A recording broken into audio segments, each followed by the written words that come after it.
Oui, bonsoir à tous. Oui, du coup, tu as dit pas mal de choses, donc j'ai quelques détails peut-être à rajouter en souhaitant bien sûr la bienvenue à Alberto et à Thierry. C'est une idée, moi je voulais simplement rappeler qui me tenait à cœur, comme à d'autres depuis très longtemps, parce que j'avais ce projet d'inviter Alberto à Marseille, mais je n'arrivais pas à le faire. Et en fait, on est ici grâce en fait à Jean-Marc Huygen et à Florence Sarano, qui sont deux enseignants de l'école d'architecture et qui ont tiré les premiers, qui ont pris l'initiative d'inviter Alberto. Moi, j'ai greffé une seconde journée aujourd'hui. Je les remercie beaucoup d'avoir eu cette bonne idée en demandant à Alberto de rester un jour de plus, de façon à faire cette conférence qui concerne un petit peu des milieux complémentaires de ceux des étudiants de l'école d'architecture, notamment les milieux de la maîtrise d'ouvrage public, qui sont les partenaires effectivement de l'école du paysage de Marseille. Et voilà, donc on fait ça bien sûr grâce au soutien de la VITEM, mais aussi du laboratoire Population, Environnement, Développement de l'université Aix-Marseille Université, qui soutient le projet, et bien sûr à Thierry Pacaud, qui a accepté de venir continuer son dialogue commencé déjà depuis de nombreuses années avec Alberto. Mais surtout, je voudrais préciser que nous sommes là dans le cadre de la mise en place d'un réseau français des territorialistes construit depuis quelques mois sur le modèle de la Société des territorialistes fondée en Italie en 2011 à l'initiative d'Alberto Maniaghi et de ses équipes. Ce territorialisme est une notion qui intéresse de nombreux acteurs en France, enseignants, chercheurs professionnels, architectes, paysagistes, géographes, urbanistes, environnementalistes, sociologues, et notamment à Marseille, mais aussi dans bien d'autres villes. Ce réseau, il a un site web, je vous le signale, www.réseaudesterritorialistes.fr. On a organisé aujourd'hui une réunion au LPED, à la fac, pour préparer des journées de Marseille qui suivront des journées qui sont organisées à Lyon le 23 et le 24 mars, là, donc dans 3 semaines, et qui font suite aux premières journées qu'on a organisées à Bordeaux fin mai et qui a élaboré un manifeste des territorialistes qui est donc disponible sur le site. Voilà. Donc moi, en tant que membre, parmi d'autres, fondateur de ce réseau, il me semble important qu'on puisse exposer les idées et les travaux des territorialistes italiens et en débattre ici, car comme pour de nombreux enseignants et professionnels du territoire, leur découverte a constitué pour moi, comme pour d'autres, une avancée théorique, une synthèse éclairante et une confirmation que l'approche pédagogique et scientifique développée à Marseille dans nos diverses structures était pertinente et chargée de sens. Cette approche, nous sommes un certain nombre à l'avoir explorée chacun de notre côté et à notre façon dans ces institutions, mais aussi plus ou moins ensemble dans une expérience pédagogique conduite ici depuis plus de 20 ans dans le cadre d'une formation paysagiste portée au début par l'Institut de géographie, maintenant l'IUAR, et par l'École du paysage de Versailles qui co-organise cette manifestation, mais aussi surtout par tout un réseau d'acteurs locaux dont une bonne partie sont présents ici, car cette expérience pédagogique a été marquée par une ouverture particulièrement forte à de nombreux intervenants. Elle a été marquée par son caractère transversal aux institutions, transversal aux disciplines, par son positionnement à l'interface du monde de l'enseignement et de la recherche et de celui de l'action technique, l'interface des professionnels et de la gouvernance publique réunis au chevet des territoires en souffrance, pourrait-on dire, comme ceux de la métropole. L'ensemble de ces acteurs étaient et sont toujours mobilisés autour de travaux d'étudiants à l'école du paysage, à l'école d'architecture, à l'institut d'urbanisme, à l'université, dans des ateliers répondant à des questions posées dans le cadre de débats sociétaux, techniques et environnementaux sur les territoires de Marseille, de la région urbaine et leur contexte d'échelle régionale, pris comme des territoires laboratoires à toutes les échelles. Ces débats questionnements concernent les problématiques actuelles les plus aiguës posées aux gestionnaires et aux habitants, concernant notamment les rapports ville-nature, homme-nature dans l'usage des territoires. Cette dynamique, comme Marie Baduel l'a souligné, devrait se développer dans le fameux projet d'Institut méditerranéen des villes et territoires avec l'Archi, le paysage et l'urbanisme. Il faut le savoir, entre parenthèses, si l'école du paysage est toujours là, parce que le ministre veut la fermer à Marseille. Donc il faut que tout le monde la soutienne. Voilà, nous sommes donc, pour terminer, nombreux ici à être réunis par le souci du territoire et à nous demander comment les idées territorialistes, c'est-à-dire le projet local autosoutenable, la biorégion urbaine, le territoire bien commun, la conscience de lieu, peuvent être des notions qui nous aident à accroître nos collaborations entre nous et notre compréhension de ce que l'époque attend de nous en tant que professionnels du territoire. Comment le territorialisme représente-t-il une utopie nécessaire, selon Françoise Choët, pour retrouver le sens du local? Et est-ce qu'il peut représenter l'aboutissement et la réactualisation d'un courant de pensée biorégionaliste avant l'heure dont Thierry Pacaud nous rappellera l'historique, attaché depuis longtemps à redéfinir des échelles et les modalités de construction des territorialités induites par l'évolution de l'humanité sur une planète globalisée, les échelles et les façons d'habiter la Terre. Pour conclure, est-ce que la métropole Aix-Marseille-Provence peut devenir une biorégion urbaine? Voilà.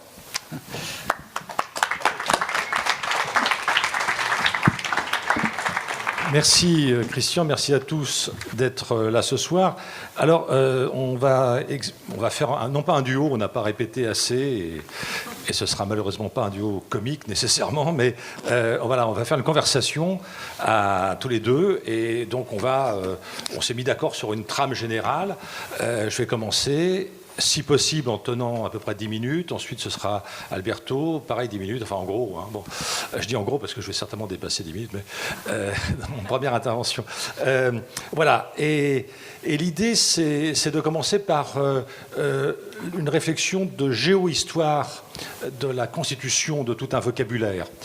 Parce que, comme vous le savez, pour dialoguer, il faut d'abord dire quels sont les mots qu'on utilise, et puis se mettre à peu près d'accord sur, non pas leur définition, mais sur leur acception, pour pouvoir justement essayer de dire, voilà, je suis d'accord ou je ne suis pas d'accord avec ça. Et alors, en préparant cet exposé de ce soir, je me suis aperçu à quel point des cultures et des pays qui sont si proches de la France, je pense à l'Allemagne, à l'Angleterre et puis à l'Italie, finalement, on a derrière un certain nombre de mots d'autres sens, d'autres réalités, et donc il va falloir, c'est pour ça que c'est très très bien qu'on dialogue tous les deux, il va falloir qu'on enjambe la frontière linguistique pour peut-être enjamber aussi les frontières de réticence culturelle, d'opposition d'identité, etc. Donc c'est un peu ça que j'avais envie de faire maintenant. Je vais le faire au pas de course, je m'en excuse, parce que sinon il faudrait plusieurs séances du mardi qui ont lieu un mercredi. Mais enfin bon, alors, non, c'était facile de plaisanter là-dessus. Donc, biorégion. Alors, d'abord, région. Région, c'est un terme français qui est utilisé surtout à partir du XVIIIe siècle et du XIXe siècle. C'est un terme qui vient du latin regio, qui signifie limite, délimitation, et plus tard pays. Pays au sens d'un ensemble géographique qui n'est pas un État, qui est un pays, c'est-à-dire qu'il y a une certaine unité, souvent même linguistique et culturelle. Et on va parler des pays du Nord, on va parler dans un pays, on va parler des pays du bord de mer, etc. Bon, des pays montagneux. Et puis c'est progressivement que ça va être précisé par les géographes. Mais dans notre culture française, je précise tout de suite, le mot ne commence vraiment à prendre qu'avec une réflexion sur le découpage territorial. C'est-à-dire, là, nous sommes à la Révolution française, avec la création, comme vous le savez, du statut des municipalités, avant la grande loi, évidemment, sur les communes de 1884.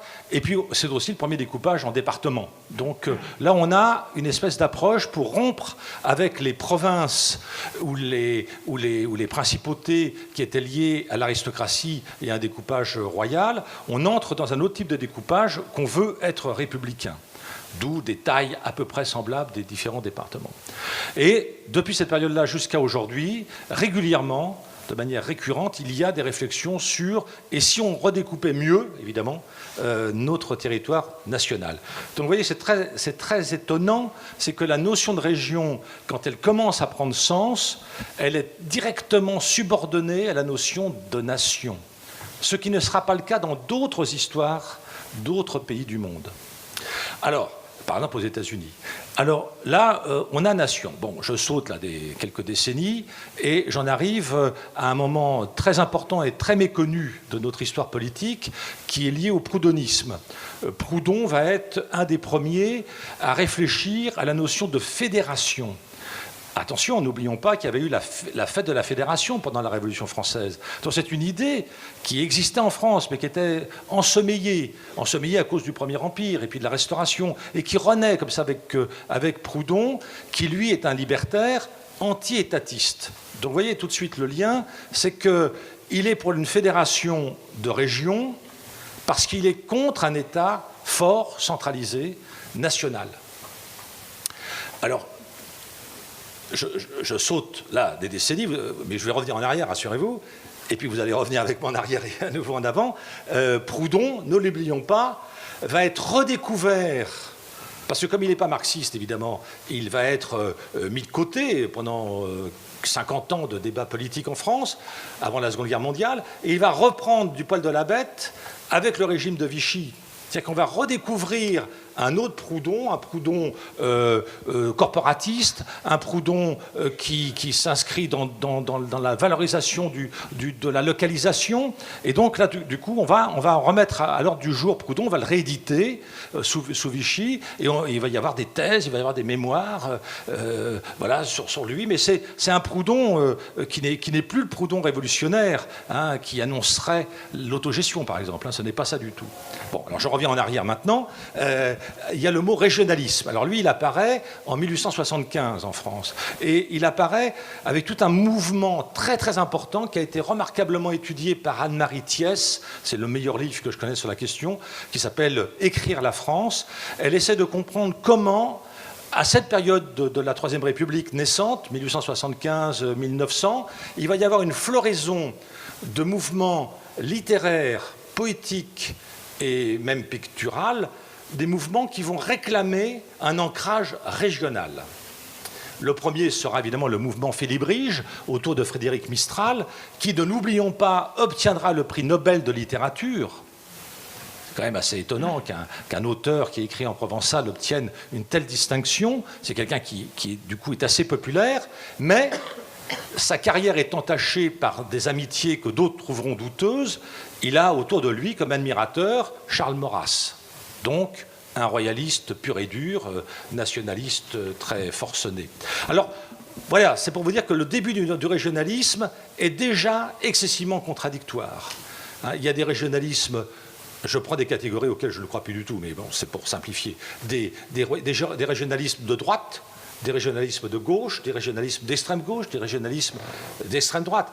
Mais ça n'a pas grand sens, puisqu'il aurait fallu qu'il y ait un régionalisme régionaliste. Alors là, manque de bol, ça n'a pas eu lieu en France. Et donc, du coup, cette idéologie a décliné considérablement. C'est du moins l'idée que je voudrais défendre.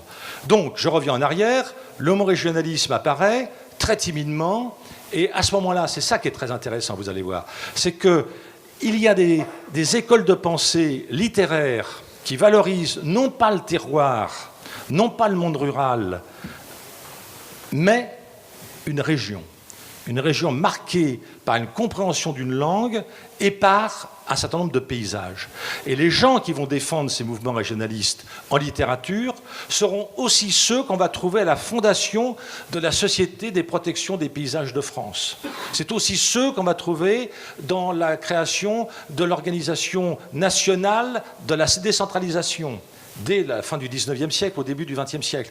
Donc il y a des parentés qui s'organisent comme ça et qui vont transcender justement les oppositions habituelles droite-gauche. Par exemple, un des gendres de Marx, qui s'appelle Longuet, va être un des militants les plus actifs du régionalisme. Mais évidemment, derrière ce mot, lui, il met une décentralisation de l'État.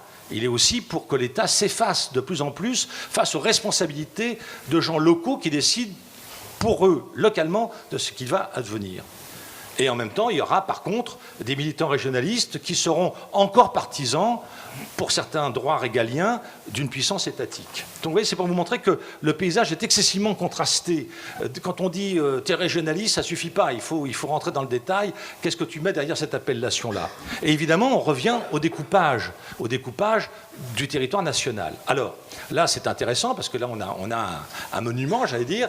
En 1911 est publié un ouvrage qui s'appelle Le régionalisme de Jean-Charles Brun. Charles Brun, c'est son nom de famille, hein. Charles-Brun.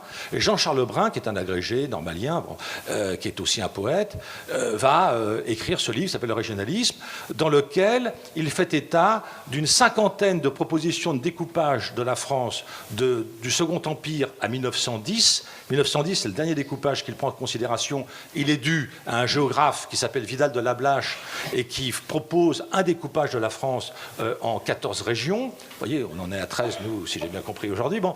Et dans cet ensemble de propositions, ça va de 7 régions pour ceux qui découpent avec le moins de régions, jusqu'à 47 régions pour ceux qui découpent au maximum la France. De l'époque, on est en 1911.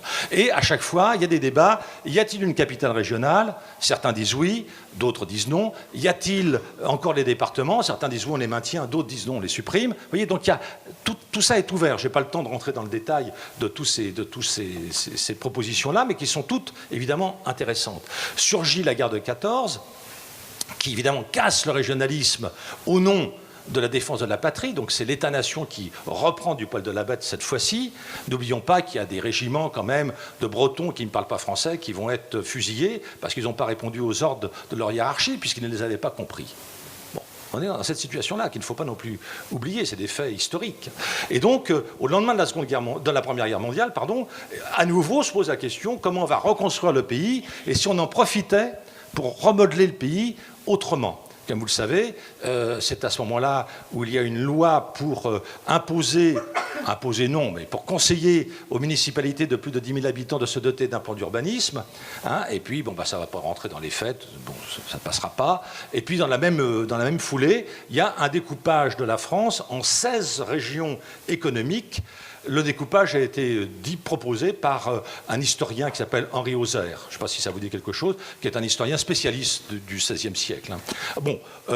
Et qui a fait une histoire du capitalisme, qui l'enracine dans le XVIe siècle précisément. Alors, ce découpage en 16 régions avec Clémentel, enfin je ne rentre pas dans tous ces détails d'hommes politiques, ne va pas non plus avoir lieu d'une certaine manière. Et puis, la France continuera, tant bien que mal, à être régionalisée de manière assez abstraite. Le courant régionaliste décline et il va ressurgir avec un mouvement paysan en Bretagne. En 1960, avec des manifestations excessivement importantes de plus de 500 000 personnes, quand on cumule l'ensemble des manifestations en France à ce moment-là. Et là, le débat renaît sur faut-il redécouper la France au niveau des régions. Il y avait une proposition de Michel Debré en 1946 qui découpait la France en 76 régions. Donc c'est considérable, c'était presque... En fait, c'était quelques départements qui grossissaient, c'était tout. Ce même Michel Debré, à la même époque, est le créateur de l'École nationale d'administration, qui pèse encore terriblement lourd dans la tête, j'allais dire, de nos technocrates aujourd'hui. Donc, moi, je suis toujours pour la suppression de l'ENA, mais non, elle est toujours là. Et ça va avec cette idée aussi d'une certaine conception de l'État. Du reste, son livre s'appelait « Conception de l'État ». Alors, il y avait pourtant eu, sous Vichy, un tout jeune gars qui s'appelle Jean-François Gravier, qui avait publié un livre qui avait fait fortune à l'époque, au titre magnifique, « Paris et le désert français », qui expliquait qu'il fallait du coup libérer les provinces, libérer les régions de France contre Paris, qui était trop dominant. Et donc, pour ça, il avait proposé aussi un découpage en 15 régions. Alors, je ne rentre pas non plus dans les arguments de pourquoi, comment découper, etc. Mais à chaque fois, c'est justifié. Ce n'est pas un découpage comme ça arbitraire. On prend une carte de France et on en fait un Pulse. Et puis voilà. Non. On dit, voilà, là, on le met là parce qu'il y a telle ville qui a déjà telle histoire. Là, il y a telle relation linguistique qui perdure, etc. Alors en 1960, suite à ce débat en Bretagne, il y a un regain de mouvements dits régionalistes qui repose à nouveau sur les langues, en Flandre, en Alsace, en Corse, dans les pays d'Oc et puis en Bretagne. Et là, les exigences, les revendications seront des revendications d'abord culturelles, avant d'être des revendications politiques et administratives. Mais du coup, les partis politiques sont obligés de prendre position. Alors là, à nouveau, je ne rentre pas dans le détail, il y a une trentaine d'ouvrages qui sont passionnants à lire. Hein. Ça va de Michel Rocard, qui appelle à décoloniser les provinces. Donc le titre est quand même assez fort. Hein. Les provinces ont été colonisées par Paris, donc maintenant il faut se libérer de ça, jusqu'à un sociologue que le nom vous dira peut-être rien à certains d'entre vous, qui est Pierre Fougerolas, hein, qui a fini trotskiste, enfin, mais à l'époque, il était proche du Parti communiste français. Et Pierre Fougerolas a fait une proposition du pouvoir, il appelle son livre Le pouvoir régional, et il dit, bah voilà, il faut délocaliser même Paris. Il trace les 2 diagonales dans l'hexagone, et au milieu, au croisement, il dit, on mettra la capitale à cet endroit-là. C'est un peu entre Clermont-Ferrand et Limoges, vous voyez, donc... Attends, j'avais pas dit on a échappé. Non, non, j'ai rien dit du tout. J'ai dit ça aurait pu être là, placé à cet endroit-là. Mais son idée était intéressante. Il fallait décentraliser le pouvoir. C'était ça qui était essentiel. Et pour ça, il fallait que dans nos têtes, il fallait qu'on soit décentralisateur aussi. Et ça, c'est pas facile. Parce qu'on a toujours un réflexe, en France, depuis très longtemps, dès qu'il y a un problème, de regarder du côté de Paris. Et Paris, évidemment, pour pas répondre, regarde du côté de Bruxelles. Enfin, tout ça est maintenant très connu. Bon. Alors, je reviens en arrière. Ces mouvements régionalistes vont connaître, avec mai 68, un réel regain d'intérêt, avec de nouvelles notions, comme vivre et travailler au pays, des choses comme ça, dans l'affaire du Larzac ou de l'Ypres à Besançon. Et c'est vrai que ce n'est pas rien, c'est des vrais mouvements importants. À Besançon, le 23 septembre 1973, l'année où sort l'an 01, donc une année très importante, vous avez une manifestation où il y a 100 000 personnes à Besançon. Donc c'est pas rien, c'est des vrais mouvements d'opinion et importants et transpolitiques d'une certaine manière. Et pourtant, le débat politique, lui, s'effondre. Alors il y a bien eu Robert Laffont, qui n'est pas l'éditeur, hein, qui est un militant occitan, qui va publier plusieurs volumes sur la révolution régionale, mais ça ne prend pas, à dire vrai. Ça ne prend pas parce que les appareils chargés de créer l'opinion publique et de répercuter cette opinion publique à l'échelle nationale sont nationales. Ce sont des instruments nationaux. Et donc, du coup, la revendication régionaliste est pour eux pour plus tard. On va d'abord régler la question de la révolution sociale et politique si on est révolutionnaire. Si on est réformiste, on va introduire un certain nombre de réformes. Et plus tard, peut-être, on fera au mieux pour ces régions. Alors, vous voyez, je n'ai parlé que de régions. Hein. Je ne vais pas faire mon exposé tout de suite d'un coup. Je vais te passer le micro, mais je finis juste sur un point. En attendant la suite tout à l'heure, c'est que biorégion, évidemment, c'est un mot construit très récemment, mais qu'on trouve déjà... Alors bio en français, ça vient du grec bios. En grec, il y a 2 termes pour dire vie. Hein, il y a bios et puis il y a zoé. Zoé va donner zoologie, bios va donner biographie, va donner biologie. Enfin, ça, c'est Lamarck qui va l'inventer. Enfin, bon, je ne rentre pas dans tous ces trucs. Bon. Et l'idée, ce serait que la région, donc un pays, quelque chose comme ça qui a sa géographie, mais aussi sa culture, qui a aussi son imaginaire, tous ces éléments-là sont constitutifs de la région, serait en plus d'une très grande qualité biologique. C'est-à-dire que tout d'un coup, la biorégion, c'est une région qui va valoriser, qui va exalter les qualités propres à un climat, à une approche élémentale, si vous voulez. Ça, c'est un point très très important qui est aujourd'hui totalement, rarement utilisé, je ne sais pas, dans la métropolisation de Marseille, si on parle des éléments, mais vous avez parlé très justement de la mer, mais la terre, l'air, le feu, c'est absolument décisif, et donc il y a toute une pensée élémentale qui aujourd'hui fait défaut. Moi, dans un autre domaine, je travaille beaucoup sur les enfants et la ville, je demande qu'on supprime les écoles élémentaires et qu'on crée des écoles élémentales, mais ce n'est pas demain la veille qu'on va prendre comme seule indiscipline à enseigner les 4 éléments. Pourtant, ce serait, vous réfléchissez 2 minutes, vous verrez, c'est un truc qui transformerait totalement notre rapport au monde et notre rapport, entre autres, à ce qui fait cette richesse de ce qu'on appelle la biodiversité. Alors, je m'arrête là, peut-être pour que tu... Comme ça, puis après je reviendrai en 1895. Donc je suis en 1895. À tout à l'heure. Bien, merci.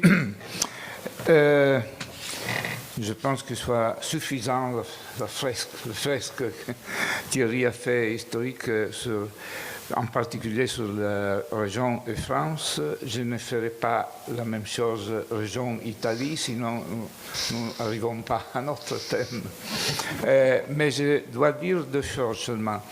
Que la région en Italie a une histoire très différente de celle de la France. La région actuellement a un pouvoir législatif parce qu'elle dérive d'une voie de fédéralisme très important qui n'a été pas pratiquée par l'unité de la nation, qui a choisi un modèle français de centralisation de l'État français sans avoir le pouvoir français.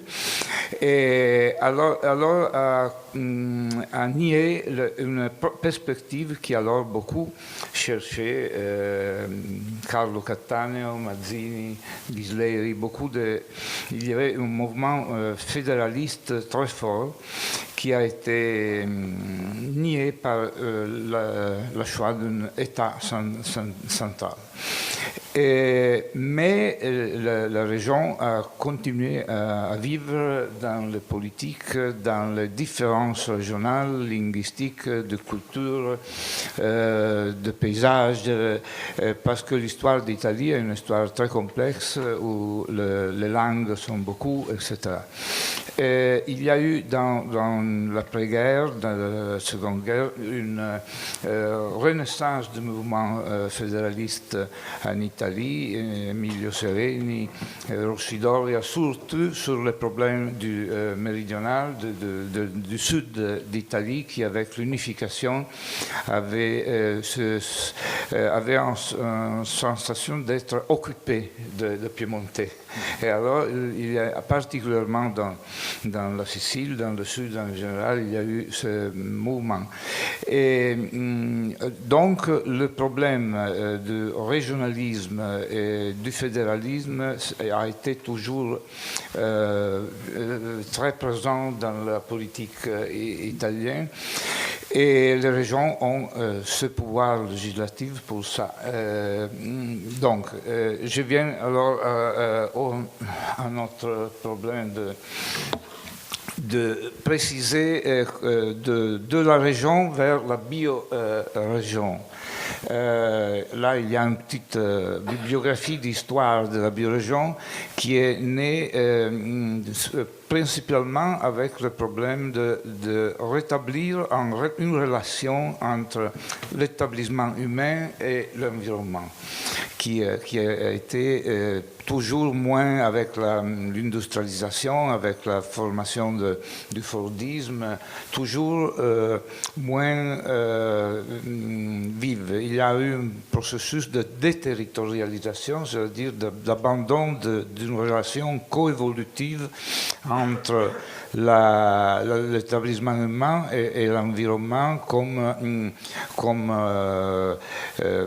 étudié comme Guedes proposait. Mais ce problème-là a été développé récemment avec beaucoup d'initiatives de précis. Mais je voudrais, avant de préciser ce qu'on souhaite, dire qu'aujourd'hui, nous nous trouvons dans une situation très particulière qui est une situation où nous allons faire les cités métropolitaines, les grandes régions. Il y a un grand processus en Europe de centralisation et concentration du pouvoir qui a comme objectif de former de grandes formations urbaines pour mieux entrer en compétition avec la formation de systèmes urbains mondiaux. Nous avons une perspective d'urbanisation du planète. C'est prévu par l'ONU dans le 2150 à peu près. 6-7 milliards de personnes urbanisées sur 9-10 milliards.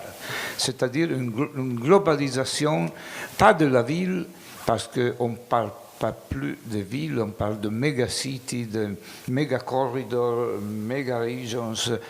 Nous parlons de 30, 40, 50 millions d'habitants dans un territoire régional. Alors nous parlons d'une post-ville, d'une post-métropole. François Furet parle décisivement de la mort de la ville. Ce sont des agglomérats humains qui ont peu de contact avec la ville historique que nous connaissons, et même comme les métropoles que nous appelons métropole, mais en Italie comme Marseille, comme Lyon, comme Milan, mais qui sont un quartier, un ciò de Tokyo, comme dimension, 1 million et demi, qui sont un quartier de Tokyo. Et alors nous parlons de dimension de la globalisation, de l'urbanisation très plus importante, mais nous cherchons même dans là. Dans ce processus, je veux dire une chose, qu'il y a une discussion entre deux directions, deux stratégies de la métropole, de la formation de la centralisation métropolitaine. La première, c'est ce que va arriver, qui est une centralisation qui centralise le pouvoir, centralise les investissements économiques, qui fait des métropoles des capitales régionaux qui absorbent tout le pouvoir dans des modèles centre-périphériques, c'est-à-dire de construction d'une accentuation des différences entre le centre et la périphérie. Il y a un autre modèle, une autre perspective qui est celle de concevoir la métropole régionale comme le centre de service de la région qui met en valeur le système dans sa complexité, dans ses valeurs de différenciation des petites villes, de réseaux de villes, et qui alors c'est un centre qui organise le pouvoir de la région et la redistribution, pas hiérarchique, mais solidaire et polycentrique d'une région. Je pense que tout ce que nous faisons sur la biorégion va dans cette seconde direction et cherche de contraposer à une vision hiérarchique de la métropole qui est en construction, le Grand Paris, le Grand Bordeaux, le Grand Milan, et qui est accompagné même d'un accroissement géographique des régions, etc. Alors ça, c'est un problème qui introduit notre raisonnement sur la biorégion. Donc, le concept historique donc, de biorégion se mesure aujourd'hui avec le plus grand processus d'urbanisation de l'histoire de l'homme, que je dis, et qui correspondent à un monde post-urbain, avec la fin des limites de la ville, de l'espace de contact, de la proximité, de l'espace public, dans une urbanisation diffuse dans le territoire qui n'a plus les caractéristiques de la ville d'Occident que nous héréditons et à laquelle nous pensons comme lieu de la communauté, de l'espace public, du rapport avec sa campagne, etc. Alors, il y a un processus que nous appelons le plus grand processus de déterritorialisation qui nous appelons sans retour, parce que est immanent, intériorisé du modèle de globalisation, de ce modèle d'urbanisation lié à la financiarisation du capital et à l'abstraction de systèmes de décision vers le lieu, etc. Alors, tout notre discours sur la la biorégion, c'est pour réactiver, contraster cette concession hiérarchique et de destruction du monde de la ville qui a caractérisé notre civilisation et la réactiver un processus de coévolution et de reconstruction du métabolisme urbain comme clôture des cycles des eaux, de l'énergie, des déchets, de l'alimentation, c'est-à-dire de réduire l'empreinte écologique qui est une des motivations plus importantes des guerres dans le monde en ce moment, rétablir la mesure, les proportions d'équilibre entre établissement humain et milieu ambiant pour réduire cette empreinte et surtout agir pour une reterritorialisation qui veut reconduire l'établissement humain sur la Terre. C'est-à-dire conscience, reconstruire une conscience de lieu, la patrimonialisation du territoire, bien de reconstruire les habitants qui ont été transformés en consommateurs, en clients de grandes organisations financières et qui n'ont plus un rapport avec le lieu de vie, un rapport de soins, d'organisation, de capacité d'organisation de propre lieu de vie. Il y a une vie très abstraite du point de vue de ce rapport avec le territoire. Et alors,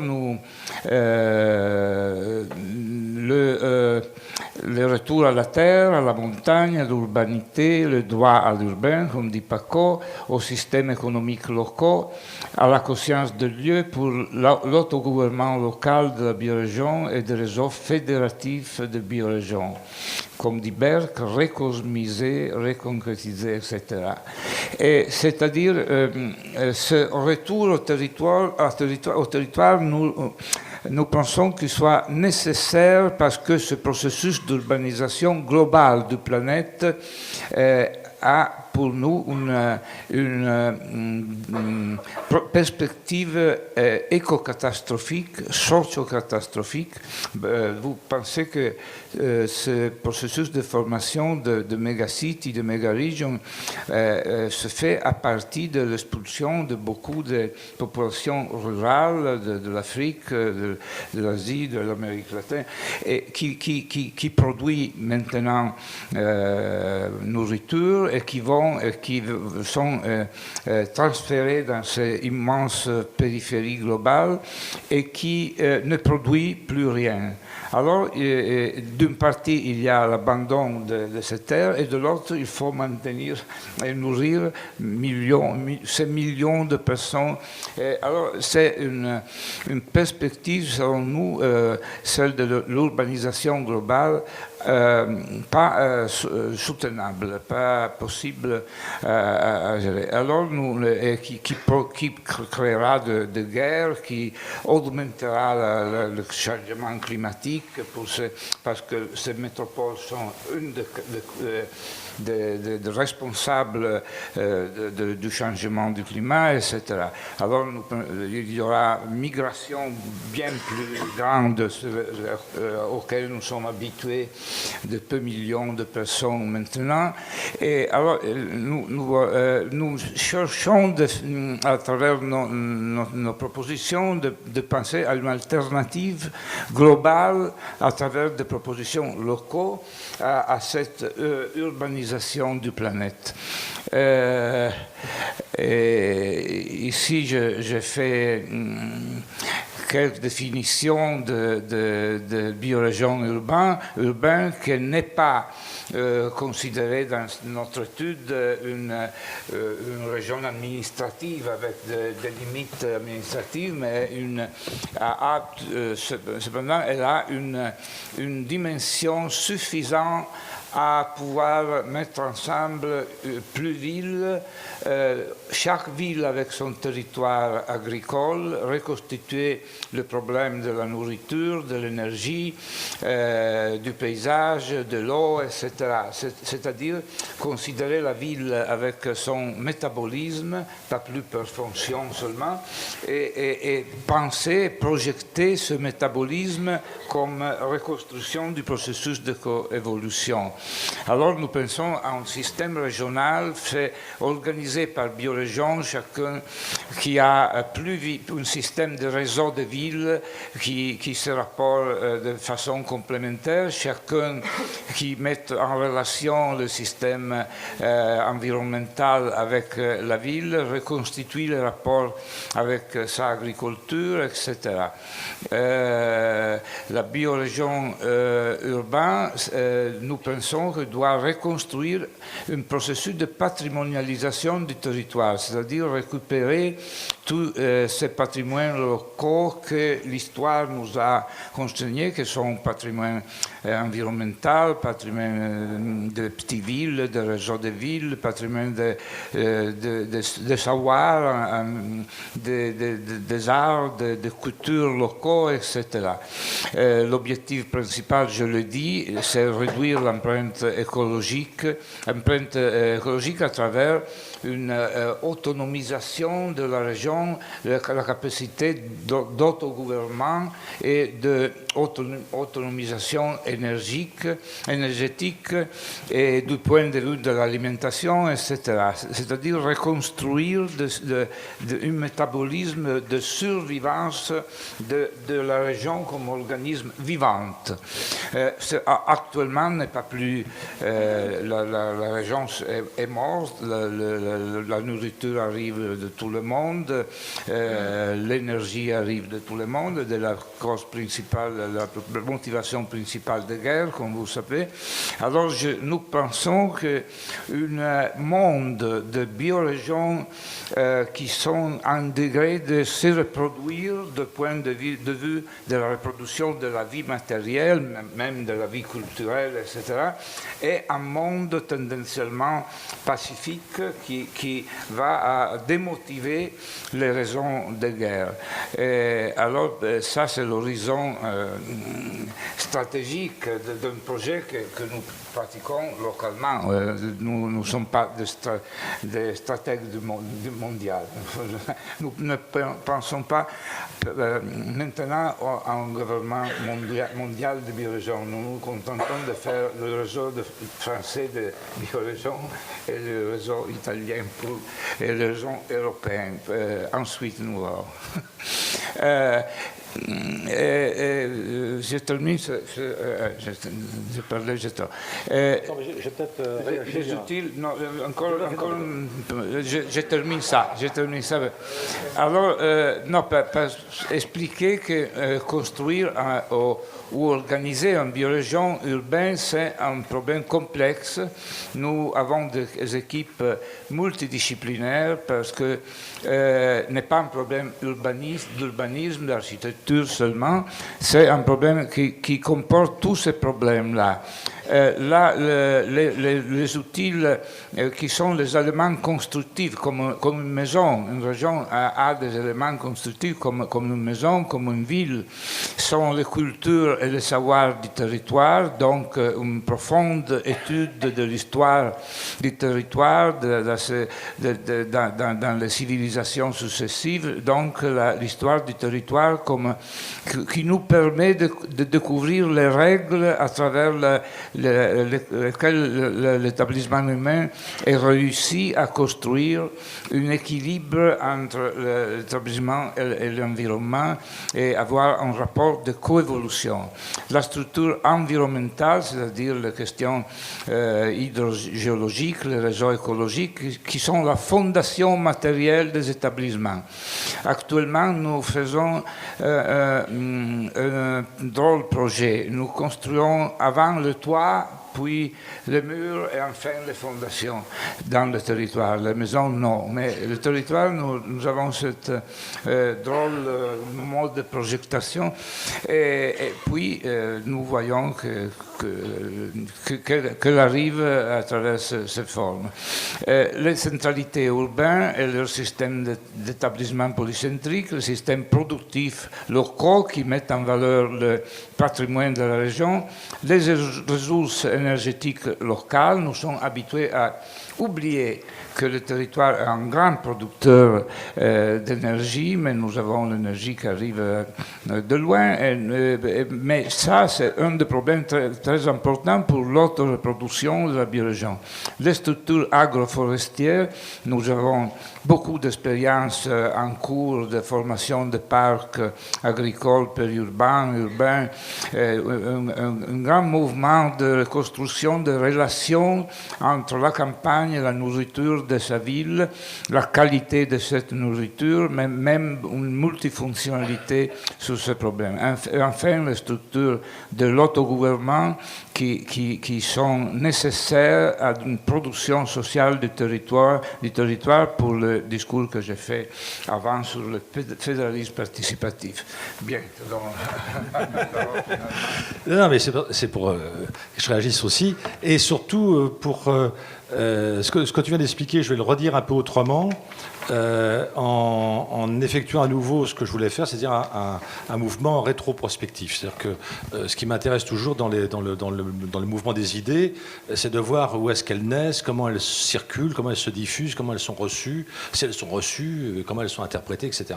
Et donc, vous en souvenez, la région et le régionalisme en France, c'est politique et culturel. Donc on est très loin du bio.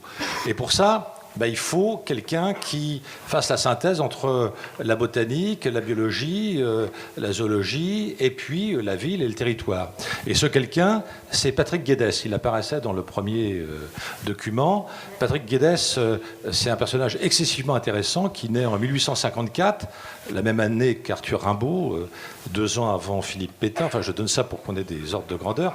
Et il meurt en 1932 à Montpellier, en France. Et il est nourri de la sociologie française, mais surtout, c'est qu'il est botaniste et zoologue. Et donc, il a cette espèce d'approche du territoire à partir des espèces vivantes. Et il considère que l'être humain est une espèce vivante comme une autre. Et donc, par conséquent, il est l'un des premiers à réfléchir en termes d'être vivant, si vous voulez. Il modifie la distinction que nous, en France, on a intégrée comme étant une vérité indiscutable, qui est la séparation entre nature et culture. Patrick Guédès, lui, il réconcilie pas, puisqu'il ne les a jamais vécus comme séparés. Il part du principe que c'est une unité. Et donc, dans cette unité-là, il y a des rythmes différents, il y a des saisonnalités différentes, il y a des climatiques différentes, et donc, aucune région n'est semblable à une autre. Et du coup, il emprunte la notion de territoire à des savants tout nouveaux, le mot ne date que de 1859, aux éthologues.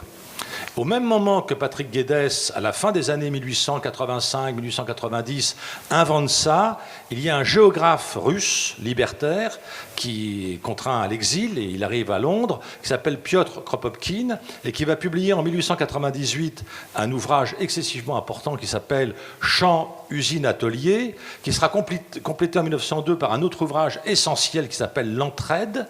Et l'entraide n'est pas l'étude des systèmes de solidarité entre humains, mais des systèmes de solidarité entre animaux et entre plantes. Et donc, il va ensuite transposer son approche au sein du monde vivant, dans le monde vivant spécifique des humains. Donc, vous voyez, c'est une approche intellectuelle que nous n'avons pas du tout en France au même moment, et encore très difficilement aujourd'hui. Alors, ces auteurs anglais et russes vont tout de suite être repérés par des chercheurs et des sociologues et philosophes et historiens américains. Alors, j'en citerai 2 qui sont majeurs dans la notion de biorégion, qui est en gestation. L'un s'appelle Lewis Mumford. Il est né en 1895, il est mort en 1990. Il est l'auteur d'un nombre assez important d'ouvrages, 34, enfin je ne rentre pas dans le détail de chacun d'entre eux, mais il emprunte à Guedes, qui est un peu son maître à penser, sa périodisation en source d'énergie. Guedes raconte l'histoire de l'humanité depuis les temps les plus reculés par rapport aux énergies dominantes à chaque période. Il en distingue 2 périodes, et Patrick et Lewis Mumford vont en rajouter une 3e. Et aujourd'hui, nous sommes peut-être dans une 4e qu'on pourrait définir autrement avec le numérique, entre autres. Donc là aussi, c'est un point important que Alberto a mentionné, hein, c'est qu'il y a des ruptures. Je reviendrai sur ces notions de rupture dans quelques instants. Alors Lewis Mumford va en 1923 créer l'association régionaliste nord-américaine avec des architectes, avec des sociologues, et ça ne prendra pas, comme vous le savez, mais il considérait que l'État fédéral américain n'allait pas au plus près des gens et n'était pas respectueux au plus près de la biodiversité. Et donc il fallait redécouper autrement les États de ce qui a constitué les États-Unis, pour créer justement des régions. Mais il introduit l'idée de biorégion au moment où il fait le procès de la métropolisation. Alors ça, c'est un point important qu'on a oublié. Lewis Mumford est un des premiers à parler de mégalopole dès 1938, et pour lui, ça, c'est une aberration. Donc il faut qu'il y ait une juste taille. Alors je ne rentre pas dans le détail maintenant, je n'ai pas le temps, sinon c'est un autre thème, effectivement, hein, de celle de juste taille.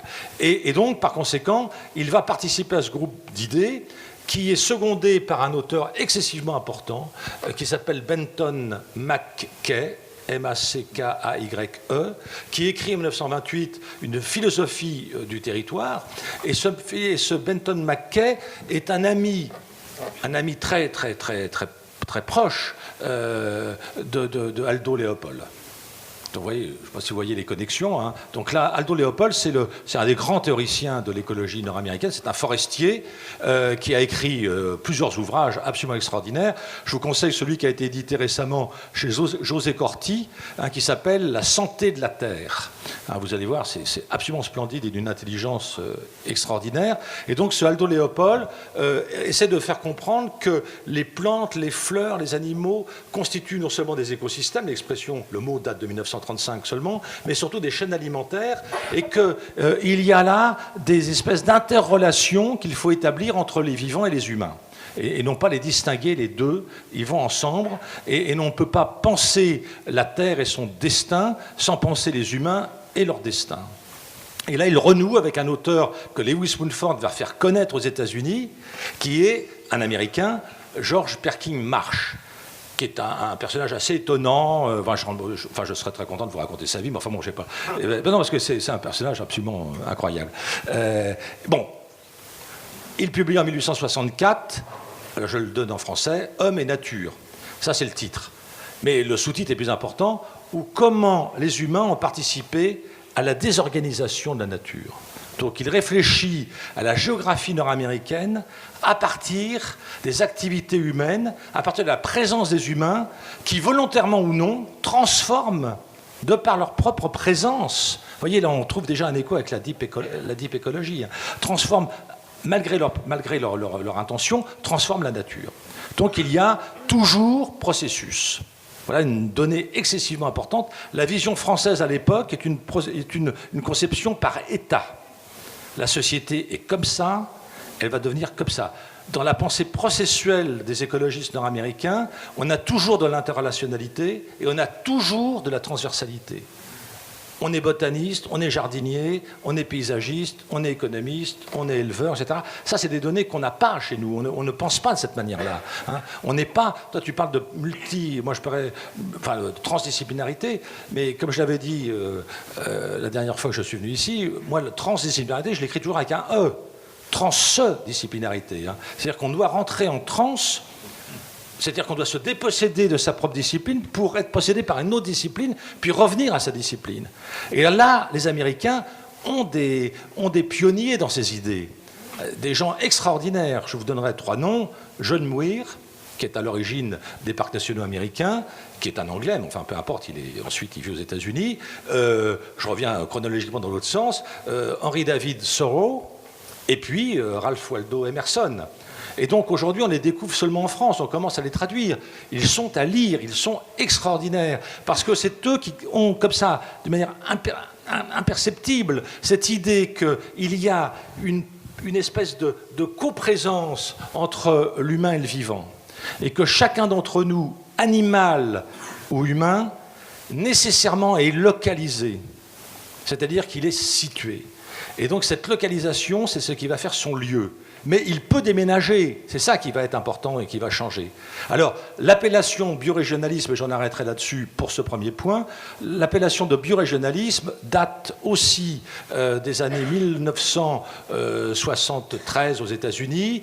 C'est créé par un auteur qui s'appelle Peter Stephen Berg, et puis par d'autres, enfin je rentrerai dans le détail tout à l'heure si vous voulez, hein, parce que c'est des auteurs aussi non traduits en français, mais qu'il faut absolument lire, qui sont excessivement importants, qui eux sont aussi avant tout soit des biologistes, soit des botanistes, soit des comment on appelle ça, des écologues.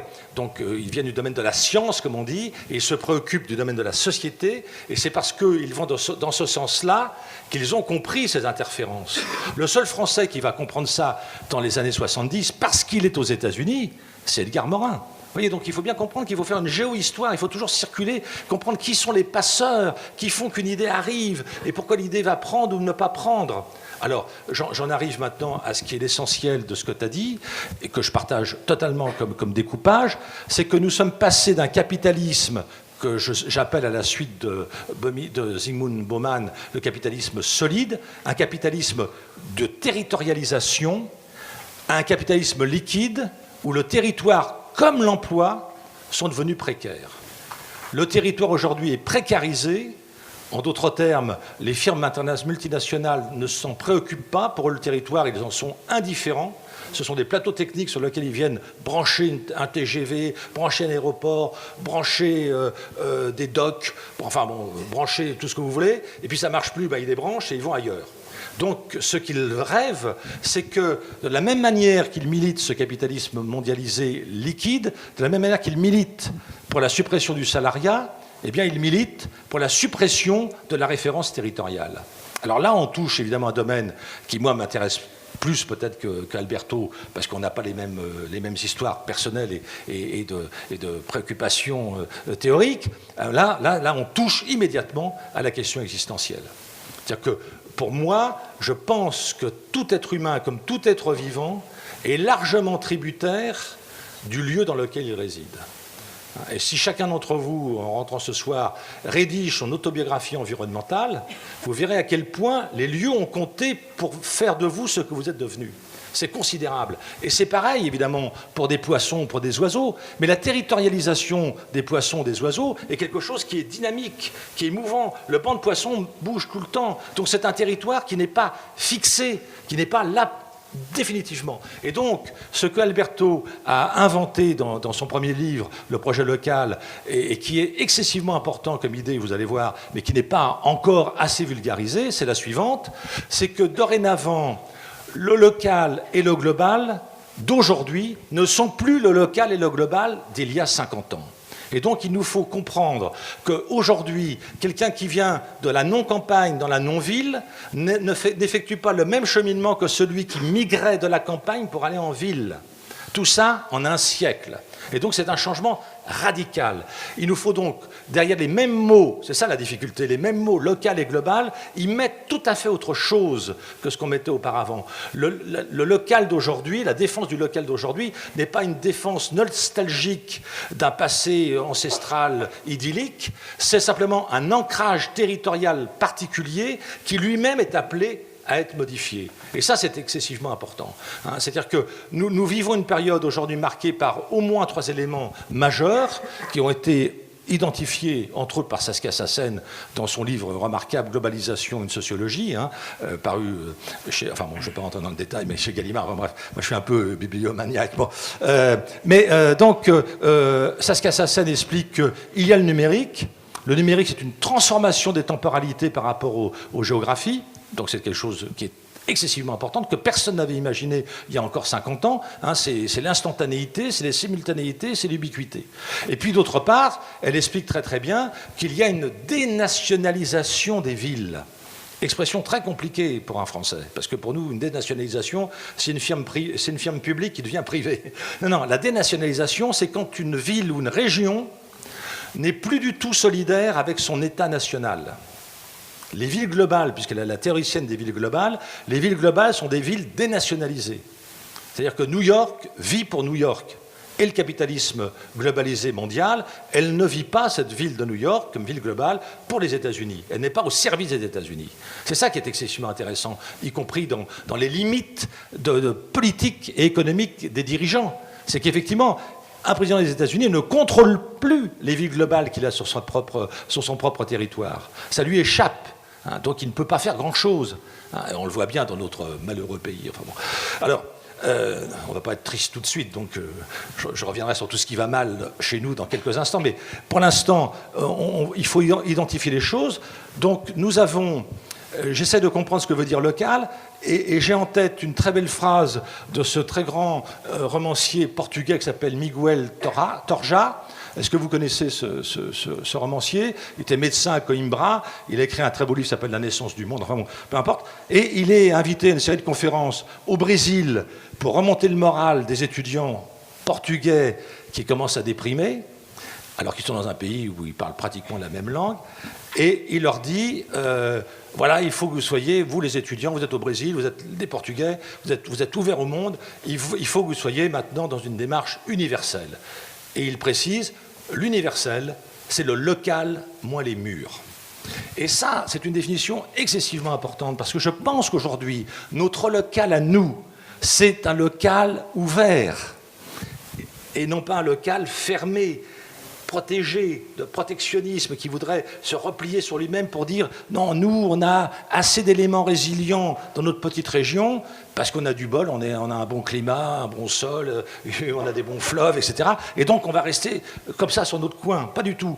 On est dans, encore une fois, je le répète, c'est très important, processus, interaction, et puis, évidemment, transversalité. Et la méthode qu'il nous faut employer pour comprendre ça nous oblige, du coup, à réfléchir sur les tendances lourdes qui traversent et qui travaillent et qui chahutent le capitalisme dans lequel on est. Alors, par exemple, l'urbanisme, là, un mot que je n'utilise plus, comme vous le savez peut-être, parce que l'urbanisme, c'est le moment occidental et productiviste de l'urbanisation du monde. Nous sommes sortis de ce moment-là. Et ça, c'est excessivement important. Les travaux de Laurent Davzy, par exemple, démontrent très bien qu'il n'y a que deux, je parle des anciennes régions avant les 24, avant les 13, à l'époque où il y en avait 24, il n'y avait que deux régions qui produisaient des richesses, qui étaient redistribuées ensuite selon des transferts sociaux, les retraites, etc., le RSA, dans d'autres régions de France. Donc tout d'un coup, là se posait une question fondamentale, c'est que s'il n'y avait pas cette solidarité étatique nationale avec une politique de transfert, eh bien les régions n'avaient pas cette autonomie dont parle en permanence Alberto. Donc vous voyez que imaginer des biorégions urbaines, c'est pas seulement se détacher de l'État central, c'est évidemment repenser l'intégralité des activités de chacun. Donc là, on est dans quelque chose de tout à fait autre. Ce qui veut dire, par exemple, que, je ne vais pas tous les prendre, sinon on n'est pas couché ce soir, mais si je prends, c'est un de mes combats en ce moment, c'est me bagarrer contre toutes les appellations des ministères. Tous les ministères en France sont faux, n'ont aucun intérêt. Bon, donc il faut les changer, parce que sinon on n'arrivera pas à agir sur ce qui fait de notre existence ce qu'elle est. Par exemple, vous avez un ministère du Travail, alors que c'est une transformation complète du travail. Non, il ne faut pas l'appeler comme ça, il faut l'appeler autrement. Éventuellement, si on veut un secrétariat aux chômeuses et aux chômeurs, ça aura du sens, mais ce sera un travail très limité, d'accompagnement social. Vous avez un ministère de l'Agriculture, vous voyez, ça n'a aucun... Vous avez un ministère des territorialités. C'est le dénommé Bellet qui en est à la tête. Ça n'a aucun sens. Vous ne pouvez pas penser agriculture sans penser territoire, sans penser travail. Donc ça ne fait qu'un seul ministère. Déjà, vous voyez, au lieu d'en avoir 38, il en faut 5 ou 6, ça suffit amplement. Et ils doivent fonctionner dans la transversalité. Et donc, essayer d'expliquer aussi aux administrés et aux citoyens et aux électeurs que nous sommes ce qui est derrière chaque mot. Donc, si je reviens maintenant à la biorégion, ça veut dire quoi? Ça veut dire que la France n'est plus découpée en 13 régions administratives, mais je ne sais pas en combien de biorégions qui sont urbaines. Pourquoi sont-elles urbaines? Précisément pour ce qu'a dit Alberto tout à l'heure, c'est que nous sommes dans une configuration territoriale aujourd'hui où l'urbain a pris le pouvoir sur la ville, où l'urbain aujourd'hui génère des modes de vie, des normes sociales et même des rites réguliers, saisonniers, avec toute une temporalité particulière, et que c'est ça qui est aujourd'hui l'enjeu planétaire. D'où ma préoccupation, très modestement, d'essayer de contribuer philosophiquement, à essayer de penser le devenir urbain des êtres, de chacun d'entre nous. Qu'est-ce que ça veut dire être un être urbain qui habite et qui réside, dans une région où il n'y a que des villages, par exemple, à côté d'une mégalopole. Vous voyez, c'est ça. Qu'est-ce que ça veut dire?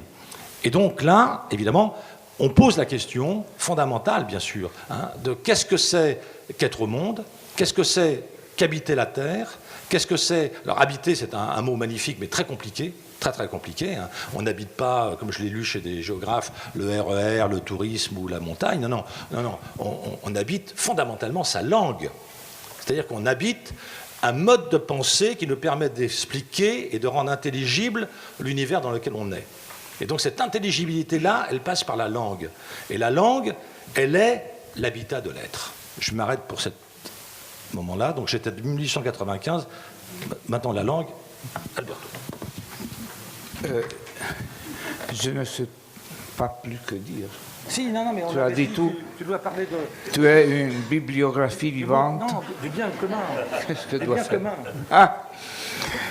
Non, je veux reprendre seulement un moment Patrick Guedes, parce que le concept de coévolution que j'avais rappelé, c'est lui qui l'a introduit, mais nous porte à considérer les territoires que nous vivons comme produits d'un long processus de transformation à travers plusieurs civilisations qui ont différents médiances culturelles, mais tout organise en son rapport avec la nature, l'environnement, etc.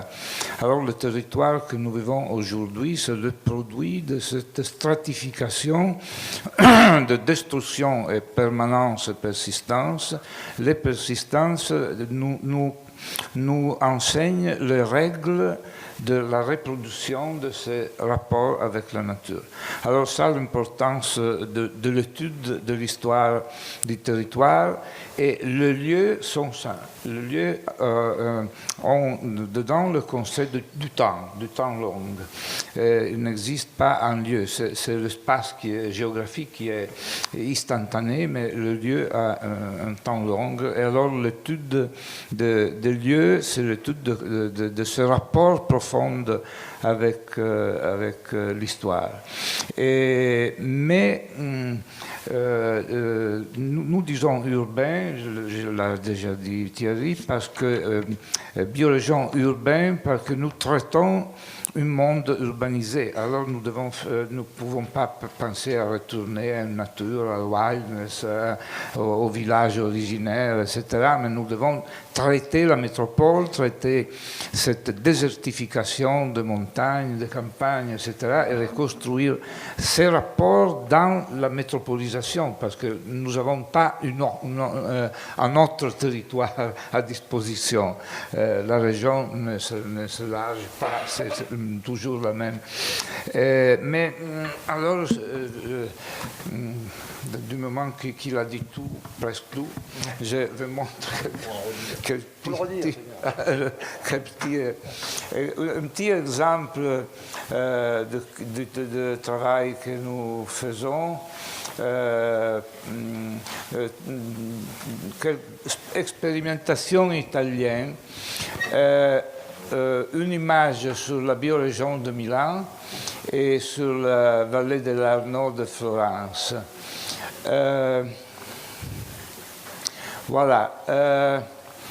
Cette image, c'est la région de Milan qui a étudié Étienne Dalmassor dans les années 60, un géographe français. Nous l'avons réappelé biorégion parce que vous voyez, je ne sais pas si, oui, si fonctionne.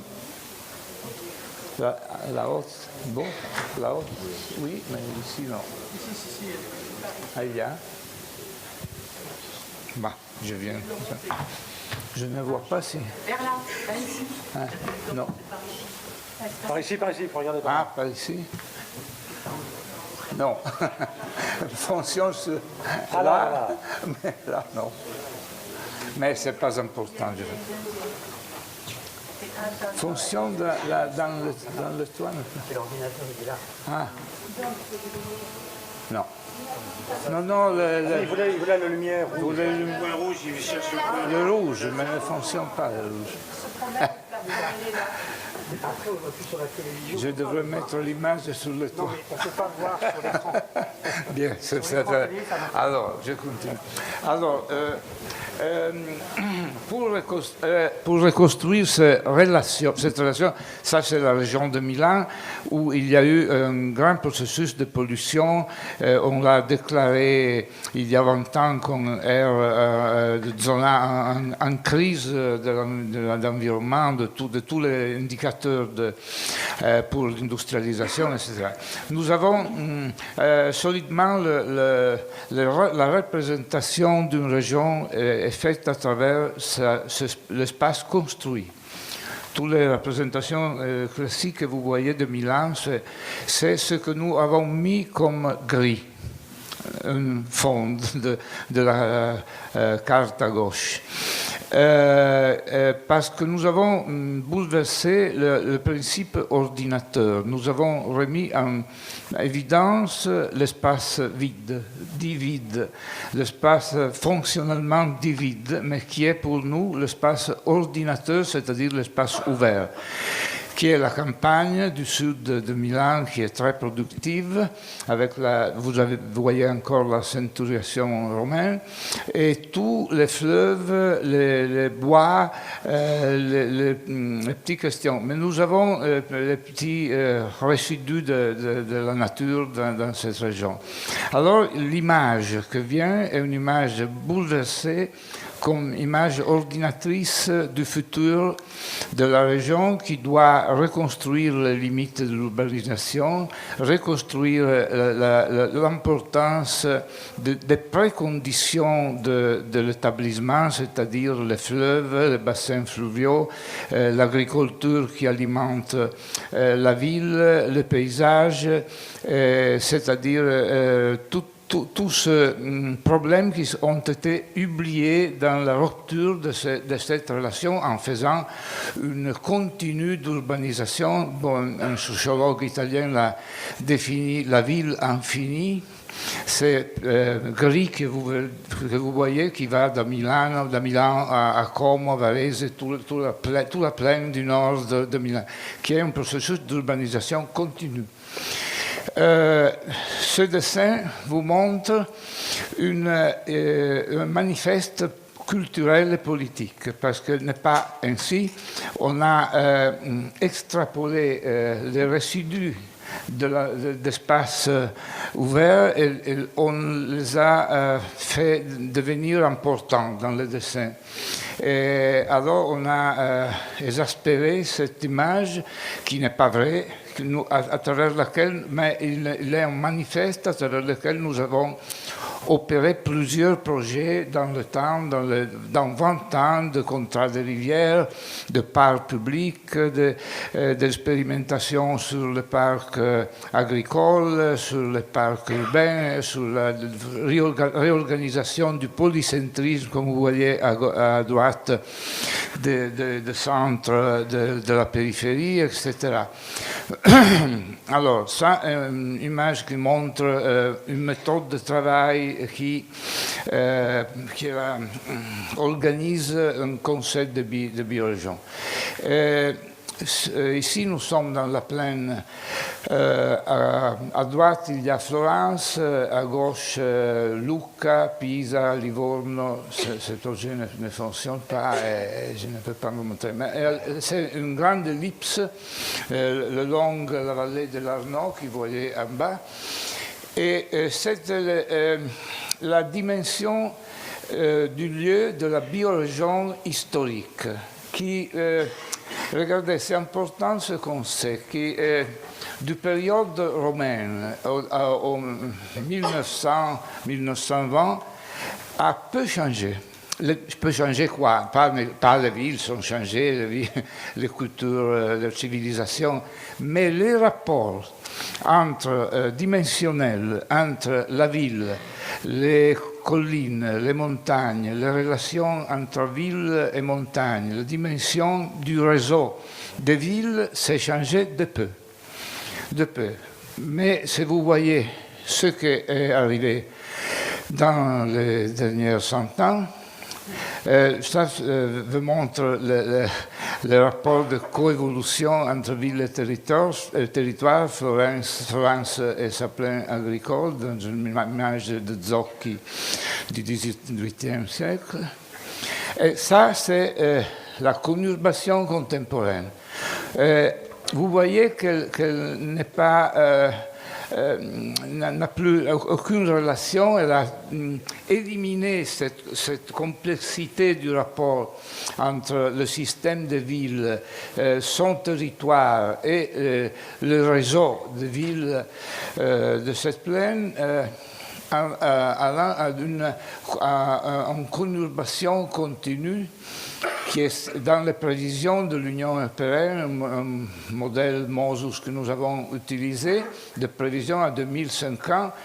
Le rouge, c'est l'urbanisation qui va complètement construire tous ces ellipses, en éliminant tous les passages, toutes les possibilités de relations entre la montagne, la colline, la plaine, en réduisant l'agriculture productive et construisant un monde uniforme d'urbanisation. C'est l'urbanisation globale en petit, au local.